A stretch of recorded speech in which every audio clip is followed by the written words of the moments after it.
একটি খবর, সেটা হচ্ছে যে ইসরায়েলের বিমান হামলায় কাঁপছে বৈরুতের দক্ষিণাঞ্চল। তারা স্থলভাগে অভিযান শুরুর পরিকল্পনা নিয়েছিল যে বৈরুতের দক্ষিণাঞ্চলে যে গ্রামগুলো আছে সেগুলো হচ্ছে হিজবুল্লাহর ঘাঁটি, সেখান থেকে হামলা চালায় হিজবুল্লাহ ইসরায়েলে।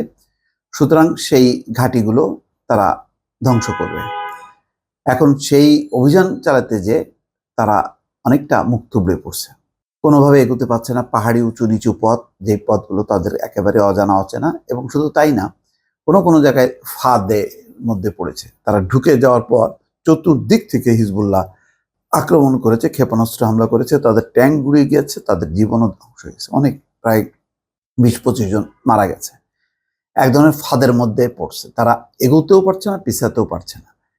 তো এই পরিস্থিতি থেকে উদ্ধার পাওয়ার জন্য যেটা আমি গেস করি, যে এখন তারা স্থল ভাগে অভিযানের থেকে তারা বিমান পথে অর্থাৎ আকাশপথে হামলার উপরে জোর দিয়েছে। যে হামলাটা আসলে প্রতিরোধ করার মতন সামর্থ্য হিজবুল্লাহর নেই।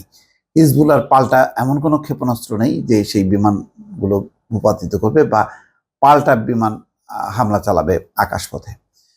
তো এই কারণেই তারা এখন জোরদার করেছে, মানে লেবাননের দক্ষিণাঞ্চলে, সেখানে তারা বিমান হামলাটার উপরেই এখন ভরসা করছে। সেই কারণে শনিবার রাত থেকে রোববার সকাল পর্যন্ত তীব্র বিমান হামলা চালিয়েছে ইসরায়েল। কোথাও কোথাও হামলা খুব নৃশংস ছিল বলে জানিয়েছে সরকারি একটি সংস্থা। লেবানন থেকে এপির প্রতিনিধিরা বলছেন যে হামলাগুলো সবচেয়ে তীব্র ছিল, তার মধ্যে একটিতে টানা 2 ঘন্টার বেশি সময় ধরে বোমা বর্ষণ চলেছে। লেবাননের ন্যাশনাল নিউজ এজেন্সির খবরে বলা হয়, ইসরায়েলি শত্রু যুদ্ধ বিমান থেকে বৈরুতের দক্ষিণের শহরতলিগুলোতে 4টি খুবই নৃশংস হামলা চালানো হয়েছে। এর মধ্যে একটি হামলা হয়েছে চুয়েফাত এলাকায়। হামলার পর ওই এলাকায় কয়েকটি অ্যাম্বুলেন্স যেতে দেখা গেছে। ইতিমধ্যে সেখানে মৃত্যু, লেবাননে সহস্রাধিক নাগরিক মারা গেছে লেবাননে এই হামলায়, 1 সপ্তাহের হামলায়। এএফপির ভিডিও ফুটেজে যেসব এলাকায় হামলা হয়েছে সেখান থেকে কালো ধোঁয়ার কুণ্ডলী উঠতে দেখা গেছে। বৈরুতের দক্ষিণে একটি এলাকা থেকে আগুনের বিশাল একটি বল আকাশের দিকে উঠতে দেখা যায়। প্রায় 1 ঘন্টা ধরে সেখান থেকে ঘন কালো ধোঁয়া বের হয়েছে।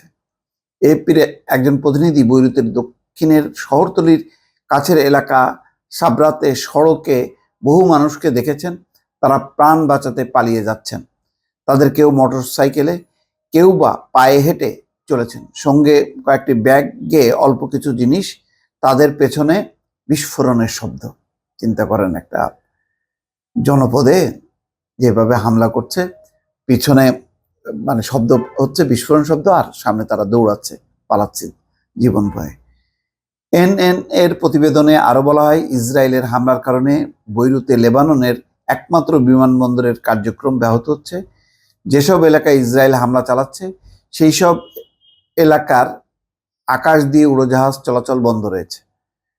মধ্যপ্রাচ্যের বিভিন্ন এয়ারলাইনের কয়েকটি উড়োজাহাজ বৈরুত বিমানবন্দরে অবতরণ করেছে। টেলিগ্রামের পোস্ট করা এক বিবৃতিতে ইসরায়েল বাহিনী বলেছে, তারা বৈরুতের সন্ত্রাসী সংগঠন হিজবুল্লাহর অবস্থান লক্ষ্য করে এখন বিমান হামলা চালাচ্ছে। শনিবার রাতে হামলা শুরুর আগে ইসরায়েলি বাহিনী বৈরুতের দক্ষিণের শহরতলি থেকে বাসিন্দাদের সরে যেতে বলেছিল। স্যাটেলাইটের ছবিতে বার্ডস আল বারাজনেহ, হারিক ও চুয়েফাত আল আমরুসিয়ায় সবচেয়ে ভয়াবহ হামলার ছবি ফুটে উঠেছে। গাজায় যুদ্ধ শুরু হওয়ার পর প্রায় প্রতিদিন ইসরায়েল ও লেবাননের ইরান সমর্থিত সশস্ত্র গোষ্ঠী হিজবুল্লাহর সীমান্তে গোলা বিনিময় চলছে। দর্শক, কি হবে লেবাননের পরিস্থিতি একমাত্র আল্লাহই জানেন।